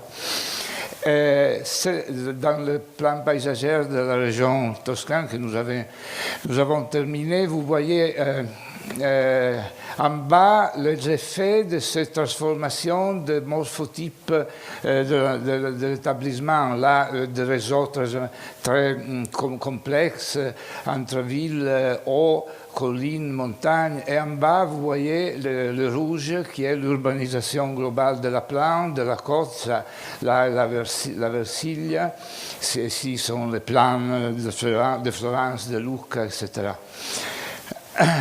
Ici, vous voyez, ce que nous proposons à travers beaucoup de projets, c'est la reconstruction avant tout des relations entre chaque ville et son territoire. Parce que chaque ville qui va sur la plaine, c'est le produit d'un système profond de collines, de montagnes, d'une culture qui a construit l'identité différente de ces formations polycentriques. Et ça sont des spécifications de la nécessité de reconstruire ces relations qui ce sont des scénarios, mais ensuite nous pratiquons des projets plus spécifiques pour produire ça. Et enfin, la mise en valeur de cette extraordinaire structure polycentrique. Nous sommes de nouveau à voir l'ellipse Florence, Pise, Livorno, etc., où vous voyez la richesse de ces formations qui sont très différentes l'une de l'autre, parce qu'elles sont expression d'une relation entre chaque ville et son territoire. Alors la reconstruction de cette complexité est la guide pour la construction d'une biorégion, c'est-à-dire de reconstruire ces relations entre chaque ville et son territoire et les villes entre eux avec leurs spécificités pour une construction d'une région, comme je disais à l'initiative, pas hiérarchique mais polycentrique, où chaque lieu contribue à la richesse générale. Et ça, une image où on fait une hypothèse de reconstruction de ces relations que vous avez vues avant sur la région historique, sur la biorégion historique. Ce n'est pas possible de retourner à l'original, mais on fait tous les efforts pour prendre les règles de pour interrompre cette urbanisation globale, à travers surtout le travail sur les aires agricoles, les zones agricoles périurbaines, à travers leur multifonctionnalité, qui peuvent reconstruire même les rapports avec la ville. C'est fini. Je crois qu'on va avoir des questions. C'est fini maintenant. Non, tu reviens au début. Mais c'était fini en réalité. Je ne sais pas si On va peut-être passer aux questions parce qu'on a un quart d'heure, c'est ça que vous m'avez dit. D'accord, bon. Donc, je vais prendre 1 minute, si vous permettez, sur ce quart d'heure. C'est pour ça que j'ai le micro. Non, parce que je voudrais vous faire part d'un malaise, mais de quelque chose qui me trouble, voilà, d'un trouble. C'est que les théoriciens du biorégionalisme, ceux qui inventent le terme, qui l'utilisent aux États-Unis, à savoir Raymond Dasman, D-A-S-M-A-2-N, qui est né en 1919 et mort en 2002, qui est vraiment le premier, qui est un écologue et qui est un botaniste, c'est le premier qui réfléchit vraiment à cette notion-là. Il va ensuite s'associer à Peter Stefan Berg, B-E-R-G, qui est né en 1937 et qui est mort en 2011. Et puis le troisième grand théoricien du biorégionalisme nord-américain, c'est Kirkpatrick Sall, qui est né en 1937 et qui, heureusement pour lui, est toujours vivant. Et donc ces trois théoriciens-là sont introduits en France par l'école de la nouvelle école de la nouvelle droite française. C'est Alain de Benoît qui popularise leurs idées dans sa revue qui s'appelle Éléments. D'où mon trouble, parce que moi je les lis en anglais, je ne les associe absolument pas à l'idéologie de la nouvelle droite, et tout d'un coup je m'aperçois que mes amis géographes ou botanistes ou écologues ne connaissent pas ces trois auteurs-là, que moi je ne perçois pas du tout comme étant, je le répète, de la nouvelle droite, et en France ils sont au contraire tout à fait valorisés du reste, et même toi Alberto, t'es cité élogieusement dans la presse de la nouvelle droite actuelle. Alors, la nouvelle droite, attention, ce n'est pas l'extrême droite, enfin là on n'a pas le temps de rentrer dans le détail de ça maintenant, ça a aussi toute une géohistoire idéologique très intéressante à suivre évidemment. Bon. Alors donc je reviens là-dessus parce que Alberto vous a montré des expérimentations. Là on voit que l'école territorialiste italienne a déjà énormément produit des diagnostics territoriaux avec des cartographies excessivement subtiles. Et puis de l'autre côté en France on a aussi des cartographies bien sûr, mais pas avec cette démarche de la biorégion. Il y a encore là des séparations entre, à un moment donné, par exemple, on va vous montrer sur le Grand Paris, on va vous montrer le Grand Paris agricole, le Grand Paris forestier, le Grand Paris des transports en commun. Mais c'est excessivement rare qu'on entremêle ces différentes cartographies. Or, c'est cet entremêlement qui est l'expression même de la démarche écologique. Donc, vous voyez, c'est-à-dire que si tout d'un coup, on commence à réfléchir à la biorégion, c'est pas seulement au niveau comme ça d'un discours, c'est au niveau de toutes les pratiques sociales. Patrick Guedes, par exemple, va avoir comme étudiante Mabel Barker. Je vous conseille de lire Mabel Barker, c'est absolument remarquable, c'est une pédagogue britannique, parce que Guedes est aussi un pédagogue, il a créé une école, il n'y avait que 2 disciplines enseignées, le jardinage et le piano. Donc, elle dit qu'il faut enseigner qu'une seule discipline, l'étude du milieu géographique. Donc, elle va expérimenter dans les écoles qu'elle va animer en Angleterre, elle va expérimenter uniquement la Regional Survey, qui a été créée par Patrick Guedes.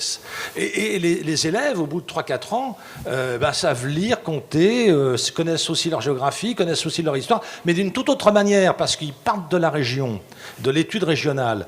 Et le mot d'ordre de cette pédagogue anglaise, Mabel Barker, c'est « connais ta région, tu connaîtras le monde ». Avez-vous des questions, des remarques à Alberto et à moi? Tu veux dire quelque chose? Non, une chose sur ce problème de la droite politique qui me rappelle qu'en Italie, quand la Lega Nord, la Ligue du Nord a eu une expansion, il m'a appelé pour faire l'école à ces cadres politiques à partir du projet local. Alors c'est vrai ça que, au moins en Italie, mais je pense en général, la culture de gauche, en particulier du Parti communiste européen, a été une culture universaliste qui a construit un rapport très étroit avec le Fordisme, parce que là, il y avait la composition politique de masse des ouvriers. En Italie a été traité très mal le mouvement de coopératifs, de Turati, Prampolini, de socialistes de gauche. Et même quand la Ligue du Nord a proposé le fédéralisme en Italie, a été contrasté de la gauche qui disait non, l'État, la centralisation, l'État central, etc. Et même actuellement, tout doit devenir grand. Les petites usines sont trop petites, les petites communes sont trop petites. Il y a des propositions d'abolir les communes sous les 1000 habitants, mais même sous les 5000. En Italie, ils sont la plupart des communes italiennes, en particulier sur les Alpes et sur les Apennins, et il veut dire abolir et éliminer les communes italiennes. Et il y a cette tendance est de la gauche. Parce qu'il y a une idée fonctionnelle de l'administration du territoire, agir pour fonction, pour efficientisation de l'administration. On ne pense pas que le municipal, la municipalité est la cellule de la démocratie, c'est de l'identité locale, etc. On peut faire des accords entre les communes pour la gestion fonctionnelle des services, mais pas éliminer l'identité des lieux, etc. Alors il y a cette difficulté entre notre projet sur la biorégion, parce qu'il y a cette difficulté à pénétrer dans une idée de la gauche de construire un réel régionalisme, au moins en Italie, mais je pense que le problème sera universel. Je ne sais pas si on a le temps de... Oula, si, quand même. Alors, allez-y. Il faut un micro, peut-être. Merci. Bonsoir. Si ça peut rassurer M. Paco au sujet de M. Alain de Benoît, il a retourné sa veste depuis l'année dernière. Je vous rappelle que s'il n'est pas fasciste, Alain de Benoît est quand même le fondateur du Grèce, qui est inspirateur de l'extrême droite, enfin des cadres soi-disant de l'extrême droite. Pour en revenir à notre thématique, Monsieur Paco, vous avez cité deux libertaires que je qualifierais d'anarchistes. Le premier, c'était Proudhon, le deuxième était le prince Kropotkin. J'en citerai un troisième qui est géographe, lui, c'était Élisée Reclus, et qui proposait effectivement un nouveau découpage, non seulement d'un pays, d'une nation, d'une région, mais également du monde entier, parce que le projet anarchiste concerne le monde entier et non pas une partie du monde. Et j'ai été interpellé par deux expressions écrites qu'a utilisées l'honorable professeur Mannanghi. C'est autogouvernement et fédéralisme représentatif. Un autogouvernement, je ne sais pas ce que c'est. Je connais l'absence de gouvernement. Vous avez dit, M. Paco, qu'il suffirait de 4 ou 5 ministères. Moi, j'ai dit qu'il suffirait d'aucun ministère et d'aucun gouvernement du tout. Et le fédéralisme représentatif, je ne sais pas non plus ce que c'est. Je connais le fédéralisme, qui est une notion, comme l'a dit M. Paco, anarchiste, qui a été pour la première fois exposé par Proudhon. Donc il y a un fédéralisme qui a un projet bien précis. Et je le rappelle, avec l'absence de tout gouvernement, de tout État, de toute armée, de toute police, de toute contrainte. Et dans votre exposé commun, je vois un prérequis, c'est initialement, avant d'établir toute autre notion, c'est l'abolition du capitalisme qui crée des liens, qui crée des chaînes, qui crée des entraves à toute liberté et à toute initiative. Je vous remercie. Merci bien. Oui, voilà, plusieurs questions là. En attendant, j'ajoute quand même que c'est Patrick Guedes qui a fait lire Marche à Montford, et Marche était en correspondance avec Élisée Reclus. Et la fille de Guedes a épousé le petit-neveu de Reclus. Non mais c'est moi, enfin bref, allez-y madame. Très important tout ça.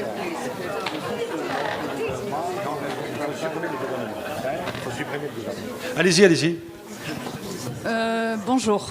Je voulais parler de l'urgence de développer ce genre d'initiative, donc le biorégion.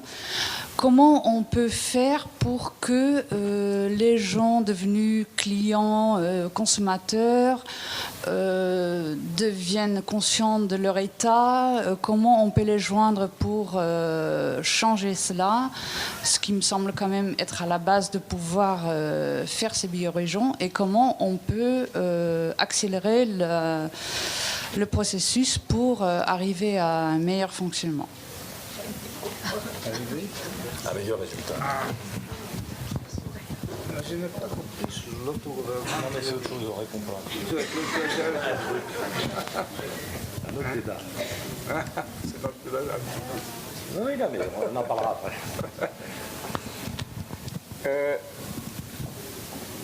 Je suis d'accord sur l'urgence. Il y a beaucoup de difficultés, mais nous sommes en train de chercher de les affronter.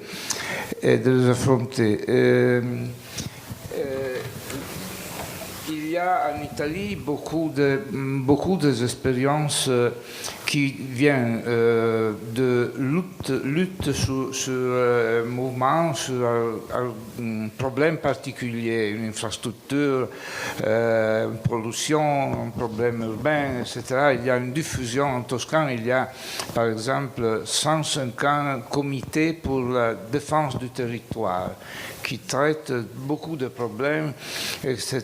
Et il y a une diffusion de formes du bas de planification sur le fleuve, sur le problème des écomusées, sur le problème des contrats de rivière, sur le problème de paysage. Il y a une formation croissante d'observatoires locaux du paysage formés de personnes, pas de l'institution, de personnes, par personnes et par associations environnementales, etc. Donc, ils vont faire des réseaux régionaux et même des régions coordonnées à niveau national. Donc je vois un monde local, un mouvement, un fort mouvement de prise de conscience que nous appelons conscience de lieu, c'est-à-dire la la reconquête d'un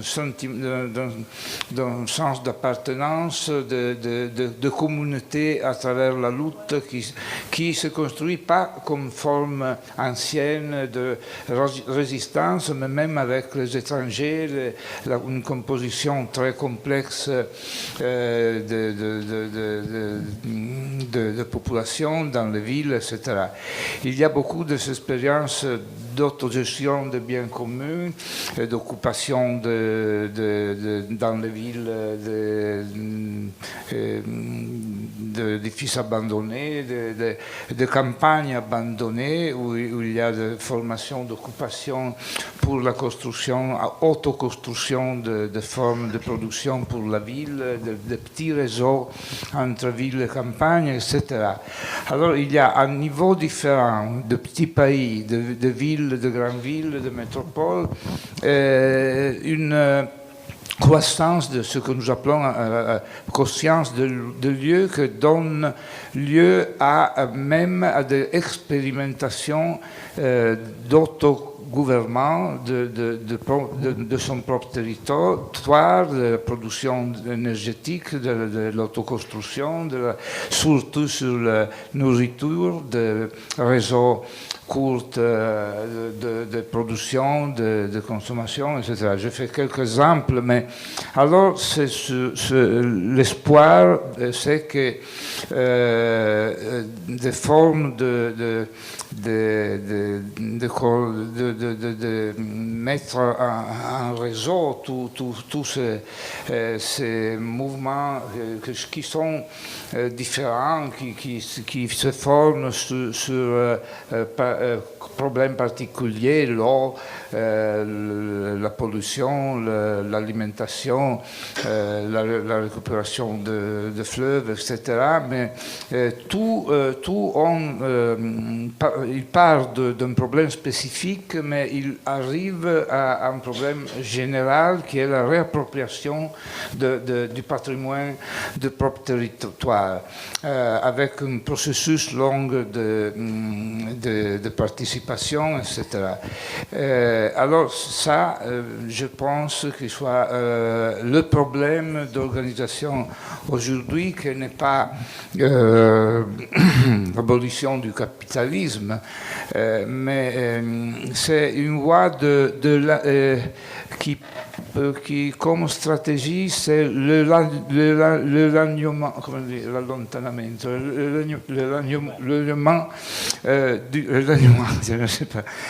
du pouvoir et la construction de pouvoirs locaux fédérés. Et n'est pas une voie plus de la prise du pouvoir d'État, prise de pouvoir, insurrection, prise de pouvoir, dictature du prolétariat, enfin extinction de l'État. On a prouvé dans le siècle passé, mais on n'a pas oublié d'extinguer l'État. En Union soviétique, en Chine, on s'est oublié de l'ultime étape du processus. Alors nous pensons à oublier l'État, pas oublier de l'extinguer, éloigner les raisons parce que le grand pouvoir qui commande l'énergie, la ville, l'alimentation, notre vie sur le territoire soit marginalisé de la vie des personnes. Alors s'accroître cette population qui s'autogouverne en réseau. Ça, c'est l'hypothèse que nous voyons à travers tous ces particuliers organisations de mouvements capillaires dans le territoire. Oui. Et ensuite, monsieur. Moi, peut-être en vous écoutant et dans l'expérience des grands territoires, moi je trouve qu'on doit être un peu porteur là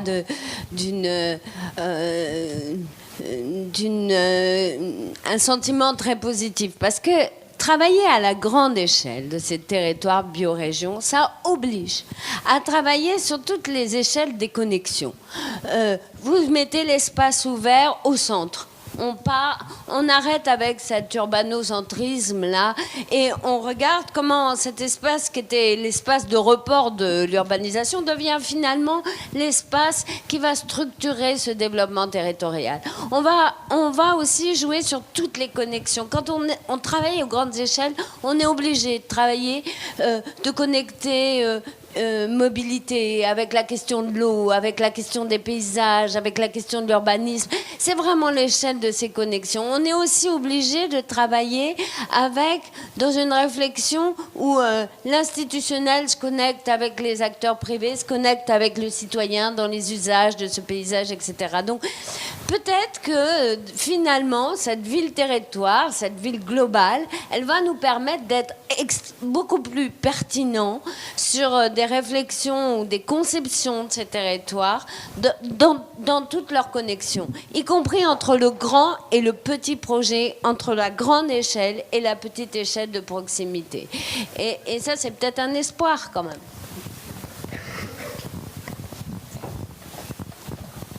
On va réagir, mais on va écouter Y a-t-il d'autres interventions? Oui, moi j'ai. Bon, allez-y. Moi j'ai une question qui va rebondir sur ce que vient de dire Marie. On comprend bien effectivement que la mise en réseau, le rapport au territoire, le fonctionnement en osmose avec son propre territoire, la démocratie proche, tout ça mis en réseau, ça peut être beaucoup plus efficace, effectivement. Mais dans la réalité de ce qu'on voit tous les jours, on voit bien que le pouvoir local, quand on lui donne un peu de pouvoir, justement, il a tendance au repli sur lui-même, il a tendance à rester enfermé. Et à ne pas s'ouvrir sur l'extérieur. On n'a qu'à voir ce qui se passe dans la métropole Aix-Marseille en ce moment, où chacun veut rester dans son petit territoire. Comment vous faites dans votre concept pour dépasser ce phénomène-là et pour faire en sorte que le renforcement de la proximité, le renforcement du pouvoir local aille de pair justement avec une mise en réseau et une démultiplication des possibilités? Je commence, si tu veux bien. Oui, je vais réagir à votre question d'abord, sur la conscientisation. C'est une question excessivement importante et la réponse ne peut être que très contrastée et en même temps peu optimiste. Je m'explique là-dessus. C'est-à-dire que je circule beaucoup en France pour discuter d'un certain nombre de thèmes. Je suis invité par des universités populaires de ceci ou de cela, par des associations de citoyens, par des restaurants autogérés. Enfin, ouais, bon. Donc vraiment, toute une France que je découvre avec grand plaisir, une France de la contestation, qui ignore ce que d'autres à côté font, du reste.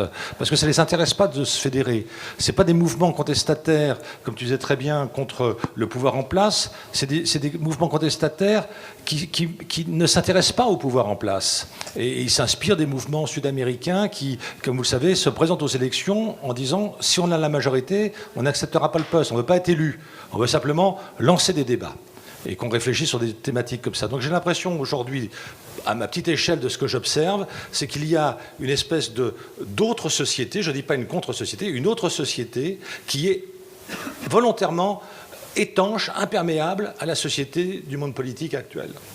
Ils ne croient plus du tout en des réformes, en des débats, en des discussions. Alors maintenant, on peut en discuter, mais c'est pour vous dire que la conscientisation est quelque chose d'excessivement difficile. Par ailleurs, j'ai observé aussi qu'il y a des mouvements qui se créent autour de fortes personnalités, celles-ci disparaissent et le mouvement s'effrite, enfin voilà, disparaît également. Donc je l'avais constaté pour l'état d'utopie du 19e siècle aux États-Unis, pardon, c'était très, très, très précis. Bon. Donc c'est pour dire que la prise de conscience est quelque chose qui, à mon avis, exige un débat public qui est faussé en France par le fait même que les médias sont confisqués par une poignée de propriétaires. Souvenez-vous, déjà à l'époque d'André Gorce, il était quand même le directeur adjoint du Nouvel Observateur, il était un des cofondateurs de France Observateur, il veut faire un dossier sur le nucléaire, Et Perdriel, le propriétaire, l'appelle et lui dit « Bah, attends, là, tu fous la baraque en l'air, là. C'est EDF qui est notre premier annonceur. » Alors André Gors, très honnête, quitte le Nouvel Observateur et crée Le Sauvage. C'est pas un titre par hasard non plus, vous voyez. Donc c'est pour vous dire aussi que si vous voulez lancer un débat, eh bien, soit vous avez la parole, soit vous ne l'avez pas. Moi, j'ai été invité au premier grande réunion sur le Grand Paris. J'ai posé des questions pour demander pourquoi on prenait ce truc du 19e siècle pour parler du 21e. J'ai plus jamais été réinvité. Donc, c'est pour vous dire que la difficulté du débat, c'est que les lieux où on peut débattre ne sont pas aussi nombreux qu'on croit, premièrement. Deuxièmement, ensuite, de la prise de conscience, il faut aller à la réalisation de l'action. Alors ça, c'est encore une autre paire de manches. Mais il ne faut pas être désespéré non plus. Mais je veux dire que là, c'est toujours inlassablement des répétitions. Moi, je suis... excessivement critique par rapport à l'université, parce que c'est un non-milieu intellectuel. Excusez-moi, enfin je dis ça, sauf tous ceux qui sont là, évidemment. Mais, et donc, si vous voulez, du coup, on ne peut pas débattre. Moi, j'ai dit à l'Institut d'urbanisme de Paris où j'étais, j'ai dit, voilà, il faut mettre la question environnementale dans nos priorités. Personne ne m'a répondu, personne. C'est-à-dire que tout d'un coup, vous avez des étudiants qui sortent d'une formation de 4 ans, qui n'ont pas une seule fois croisé la problématique écologique, qui ont simplement croisé un type qui s'appelle Dédé, développement durable, mais on s'en fout. Donc on est passé à côté des choses essentielles. Et ça, c'est quelque chose d'important. Et vous avez posé une question que je répète, c'est comment les joindre, vous avez dit, les gens. Comment les joindre? En leur envoyant des SOS. Vous ne connaissez pas cette phrase de Godard dans Adieu au langage? Il dit pourquoi les gens ils envoient tous des SOS? Pas des SMS, des SOS. Et donc la question étant urgente, il faut, je suis persuadé de ça, il faut non pas dramatiser, mais il faut révéler l'état des préoccupations actuelles. Parce qu'aujourd'hui, on est sous-informé. Il faut bien avoir ça en tête, on est sous-informé. On ne sait pas grand-chose de l'empreinte environnementale de ceci ou de cela, etc. Et quand vous pensez qu'on commence à réfléchir à des biorégions, et en même temps, vous avez Auchan qui crée, au triangle de Gonesse, Europa City. Alors vous vous dites, mais comment faire? Et après, je reçois un coup de fil d'Auchan qui me disent ce que vous racontez est vraiment très très intéressant, on voudrait vous rencontrer. Je dis, mais je suis contre votre truc. Venez le dire. Alors j'ai dit, vous me payez combien? Je ne vous dirai pas combien. J'ai répondu, c'est pas assez. Oui, Agnès. Ah, on va s'arrêter. Encore une question. Oui, une remarque. Mais oui, on va répondre. Ah, oui, il faut répondre. Oui, d'accord. Vas-y, Alberto. Après, tu réponds. Oui, honorevole Alberto Maniaghi, merci pour votre exposé. Je voulais vous demander, les biorégions, vous les situez avant ou après un effondrement des sociétés industrielles? Parce que là, ça pourrait être un modèle de territoire résilient qui se serait réadapté à des conditions énergétiques complètement différentes, à des conditions économiques bouleversées. Donc moi, quand je lis votre travail et quand je vous écoute, j'imagine plutôt un futur post-catastrophique. Est-ce que c'est un modèle adapté à la catastrophe? Tiens, vas-y. On arrête dans 3 minutes, donc tu réponds 3. Oui, je ne sais pas si le modèle post-catastrophique, il y a des films, une littérature de scientifique sur ça, sur le survivant de catastrophe.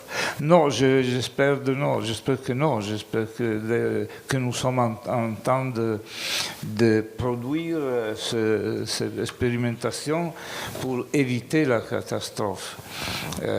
Parce que sinon, ça sera une autre chose, une autre question pour qui survivra, qui seront peu personnes. Moi, je pense qu'il faut d'abord la catastrophe. Non, je voulais répondre à ce problème sur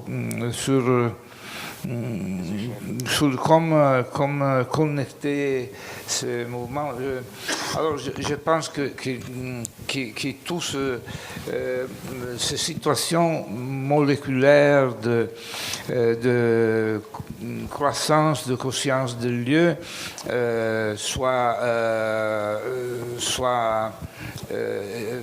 impossibles que autonomement s'organise une institution nouvelle sans contaminer au moins les administrations locales, les municipalités, chez nous, les régions, etc.